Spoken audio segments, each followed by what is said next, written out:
le feu sacré, de toute façon, quoi qu'il arrive, c'est d'être très au clair sur le fait que cette démarche va très au-delà des apparences et que ça va donc challenger ton niveau de maturité, j'ai envie de dire partout.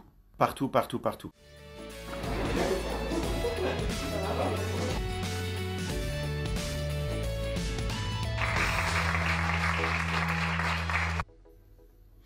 Hello les incendiés, j'espère que vous allez très bien.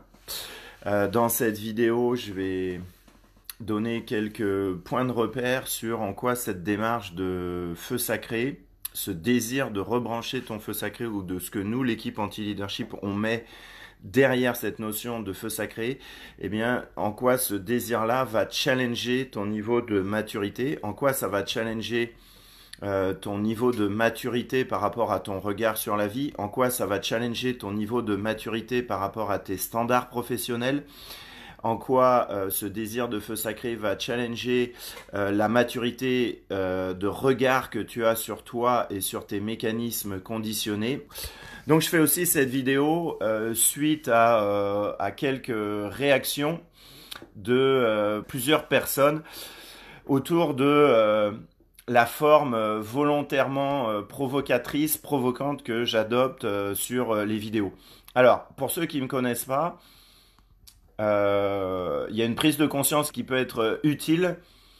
C'est très rare que je laisse des choses au hasard et que si je m'énerve, que ce soit au hasard, que ça soit comme ça quelque chose qui me passe par le trou du cul et que j'obéis à une pulsion, que j'ai une réflexion qui me passe comme ça et que du coup ça génère quelque chose et que du coup j'ai envie de dégueuler un peu sur le groupe, il y a très peu de chances pour que ce genre de choses arrive. Donc ça peut être intéressant, toi qui es peut-être nouveau dans le groupe, de faire cette hypothèse que je choisis les intentions de mes vidéos. Donc si je choisis un ton peut-être inhabituel pour toi, ça peut être intéressant que tu te dises mais est-ce qu'au-delà de la forme, est-ce qu'au-delà du ton qui monte, est-ce qu'au-delà des mots choisis, il n'y aurait pas une intention sous-jacente à cette forme choisie? Ça serait vraiment intéressant que si tu n'es pas habitué à cette manière de communiquer, que tu te poses ces questions-là. Alors, dans les choses aussi à préciser, c'est que le groupe Feu Sacré, dans notre mentalité, on respecte autant les gens qui achètent que ceux qui n'achètent pas. On donne du contenu le plus généreusement possible. Donc ça, faut être très clair là-dessus. Et pour autant, c'est pas parce qu'on donne comme ça et que on apprécie d'avoir ces échanges que qu'il n'y a pas une exigence de compréhension assez forte, qu'il n'y a pas une exigence de bienveillance assez forte, mais surtout bienveillance, tu l'entends partout.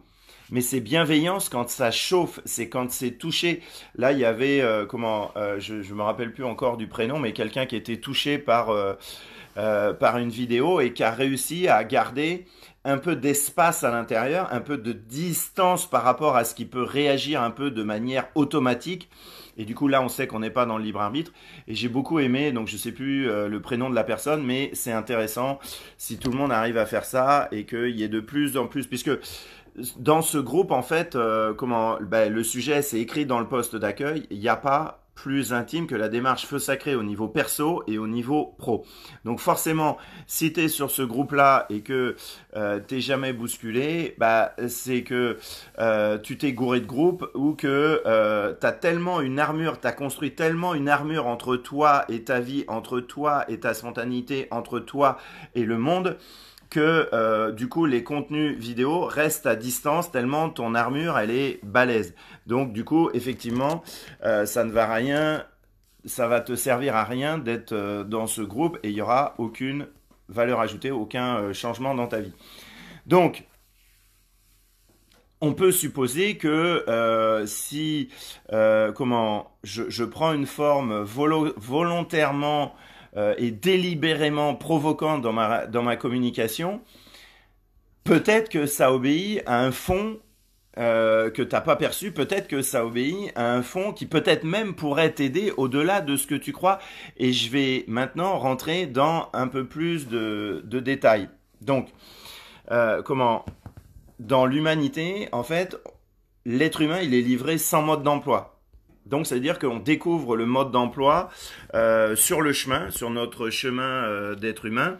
Et donc, ça, c'est l'apprentissage. Donc, on est sans arrêt, ou en tous les cas, très, très, très souvent en apprentissage. Et donc, ça veut dire que quand tu n'as pas le mode d'emploi, tu te sens extrêmement en danger dans ce monde. Et donc, du coup, tu construis une personnalité, tu construis un personnage et tu construis des mécanismes automatiques qui vont t'aider à grandir et à survivre. Et voilà, mais le seul but, en fait, c'est de te protéger. Et nous, dans le groupe, ce qu'on veut, c'est que, on veut des relations vraies, quoi qu'il arrive. C'est-à-dire qu'on te vende quelque chose ou qu'on te vende rien du tout, on veut des relations vraies avant toute chose.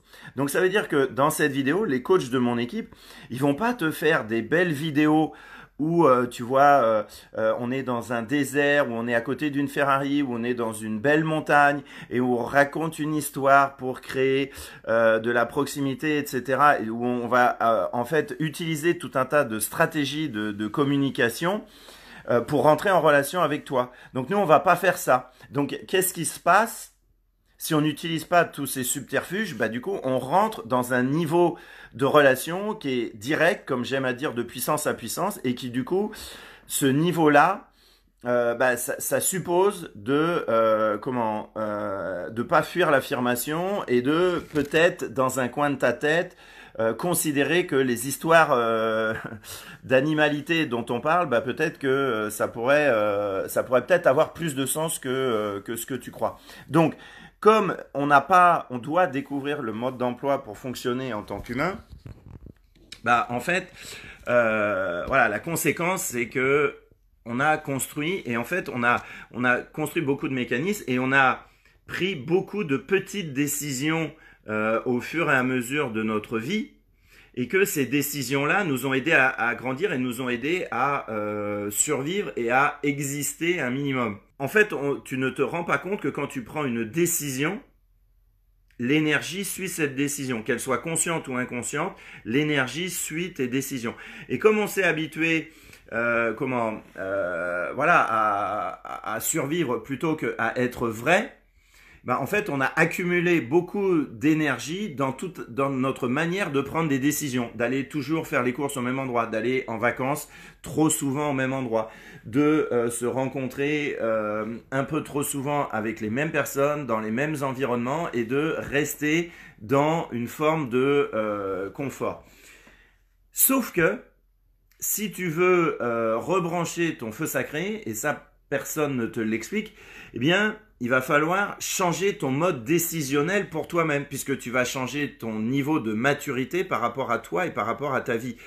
Et donc, changer ton mode de décision, c'est changer ton mode de perception de comment tu te vois toi, comment tu t'ouvres à tes mécanismes, comment tu t'ouvres à t'aimer, comment tu t'ouvres aux mécanismes où il y a de la honte à l'intérieur de toi, où tu te détestes, où tu as du déni pour toi, où tu te maintiens inconsciemment dans une énergie basse pour juste continuer à survivre. Voilà, ça va te demander de changer ton niveau de décision. Et donc, changer ton niveau de décision va tout de suite changer ton niveau d'énergie. Et ça, c'est exigeant.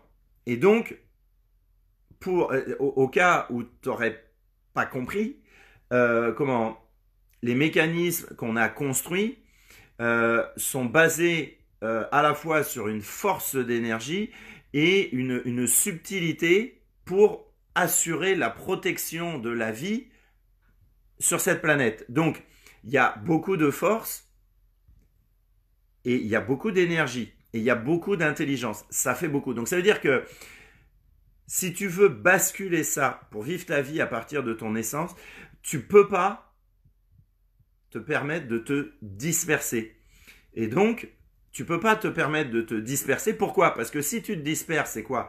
C'est que ton énergie va à un endroit ailleurs que ton vrai désir. Et donc, si ton énergie va ailleurs, tu n'auras pas l'énergie, tu n'auras pas la clarté de regard et d'amour pour challenger tes mécanismes et pour inverser l'énergie et pour vivre à partir de ton essence. Ça ne peut pas. Si tu te disperses, c'est un acte d'auto-sabotage par rapport à vivre, par rapport à la simplicité que tu es. Donc, le fait d'accorder ou d'être choqué parce que Nicolas il est affirmé ou que les coachs de l'équipe sont à un degré d'affirmation et d'animalité assumé, bah, si tu restes choqué par ça, si tu restes dans trop de sensibilité par rapport à ça, bah, c'est ok, mais ça veut juste, soyons clairs, dire que en fait tu ne veux pas vivre à partir de ton essence, tu préfères vivre à partir des apparences auxquelles tu es tellement habitué, et ces apparences là ont plus d'intérêt, ont plus d'attention, ont plus de goût à tes yeux que de vivre à partir de ta simplicité et que de vivre à partir de ta singularité, de ton essence d'être humain.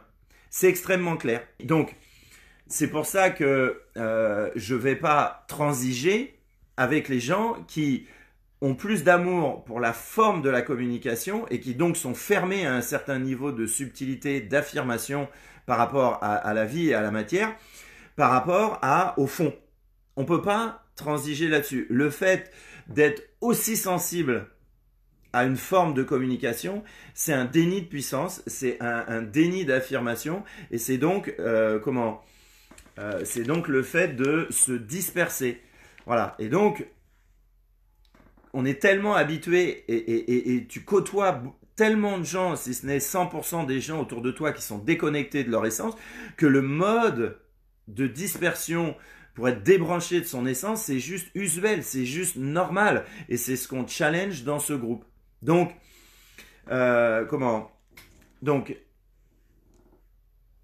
donc voilà, donc ça peut être un peu challengeant ou très difficile de poser la décision, ok, quoi qu'il se passe dans ma vie, bah, je préfère le fond. Je préfère le fond de qui je suis, je préfère le fond de l'amour de qui je suis, et je préfère en fait plutôt avoir peut-être moins de relations, mais des relations où direct on peut se regarder dans les yeux, et des relations où il y a un désir d'être vrai dès la première seconde. Pas quand on t'a vendu quelque chose, ou pas quand on a gagné la confiance, ou pas quand on a écouté une belle histoire de confiance en soi ou de réussite pour gagner la confiance. On ne fera jamais ça dans ce groupe. Jamais, jamais, jamais. C'est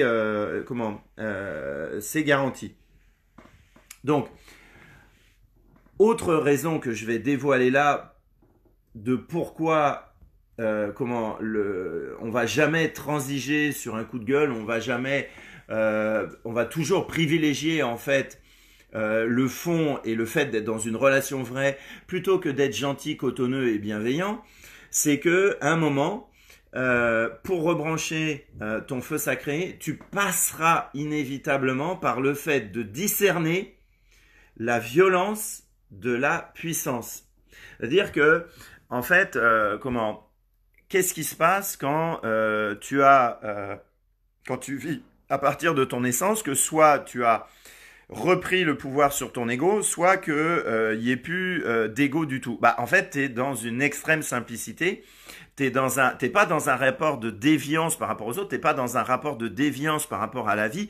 Donc t'es dans quelque chose d'extrêmement simple, dans quelque chose de très direct, de très fluide et voilà, de très aimant. Il y a de l'amour qui dégueule de partout. Mais en dessous de ça, bah, t'es avec tes protections, t'es avec tes armures et t'es avec tes blindages internes. C'est tout. Il y a pas, tu te rappelles, c'est soit tu muscles la souffrance, soit tu muscles la jouissance d'être toi. C'est tout. Il n'y a pas de bricolage, entre les deux. Et donc, dans cette, soit dans l'enfance, soit après, en fait, notre sensibilité, le cœur de ce qu'on est, en fait, on a été obligé de le protéger puisqu'on se sentait pas en sécurité.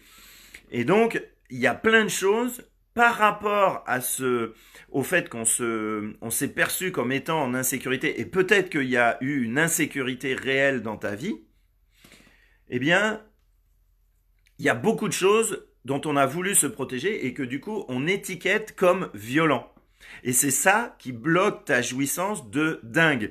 C'est ce manque de discernement entre cette force d'existence qui est naturelle et des perceptions erronées de ce qui est violent. Donc c'est pour ça que du coup, maintenant, en fait, dès qu'il y a quelqu'un qui élève le ton, ah bah Nicolas c'est violent, ah bah un tel c'est violent, bah voilà, bon bah ok, mais être aussi attaché aux apparences par rapport à la vérité de ce qu'on est, ça indique le message que en fait tu veux continuer de garder tes perceptions erronées entre la puissance naturelle, le flux de vie puissant qui s'exprime et ce que tu étiquettes comme violent. Et là, on peut rien faire pour toi. On ne peut rien faire pour toi. Et c'est pour ça que tu vas te gourer de thérapeute de stage en stage. Et c'est pour ça que, comme moi, pendant un moment, tu vas dépenser 80 000 balles pour passer d'un psy à un autre et toujours en fait être victime de tes propres impulsions et de tes propres pulsions. Bah, c'est ça qui va se passer. Voilà. Les gens qui ont fait les stages feu sacré, je fais l'hypothèse qu'ils se sont pas laissés détournés, ils se sont pas laissés distraire par un ton un peu trop affirmé ou un volume sonore un petit peu élevé et qu'ils ont essayé de regarder un peu dans ce qu'on propose, c'est quoi qui pourrait aider leur vie et c'est quoi qui pourrait les rebrancher à qui ils sont. Je fais l'hypothèse que les gens qui ont choisi de venir en stage, bah, ils ont eu la force et la clarté pour pouvoir dépasser ça. Voilà. Donc si tu veux rebrancher ton feu sacré, en fait, va falloir être très au clair sur ça débute par une affirmation qui est naturelle et non conditionnée et ça débute par rebrancher cette source de simplicité infinie qui est l'animalité, qui est le rapport direct avec la vie, qui est le rapport direct avec l'instantanéité. Voilà. Et donc pour ça, vu que le rapport à la vie est quelque chose de direct et d'intense, ça suppose que tu puisses discerner ce qui est de la violence de ce qui est de la puissance naturelle. Sinon, t'as aucune chance. Voilà. Est-ce que j'ai voilà, et en fait si je te donne un petit peu d'éléments, en fait cette démarche de feu sacré, ça t'oblige à regarder en fait qu'est-ce que tu veux vraiment pour toi, pour ta vie, pour tes proches, etc. Ensuite ça demande de te questionner sur pourquoi tu veux ce que tu veux. Et troisième question, ça va te demander, et c'est pour ça que ta vie coince, c'est que tu ne te poses pas cette question, à quel point tu veux ce que tu veux, à quel point tu veux vivre dans des relations vraies, plutôt que des relations où tu as besoin d'une histoire sur une belle fontaine, ou avec une belle Ferrari, ou avec, ou dans la montagne et avec une mise en forme de la vidéo dont le seul but est de te séduire, bah ça t'oblige à sortir de ça. C'est clair et net. Donc voilà, si je dois me répéter une dernière fois, cette démarche feu sacré, bah en fait, ça t'oblige à te poser la question, mais au fait, au-delà des mécanismes de l'ego, qu'est-ce que je veux ?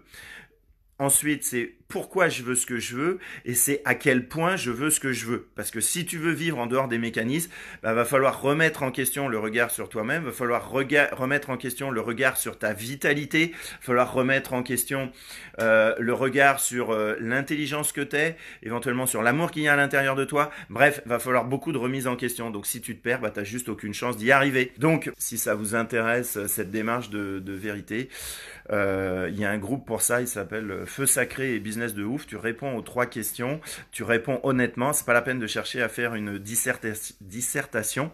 Et voilà. Et si cette vidéo a le pouvoir de donner de la pêche à ton entourage, a le pouvoir de donner un éclairage, tu vois, pour faire une bifurcation sur la vie, bah partage cette vidéo et partage cette vidéo. Soit tu libères, soit tu galères. Ciao.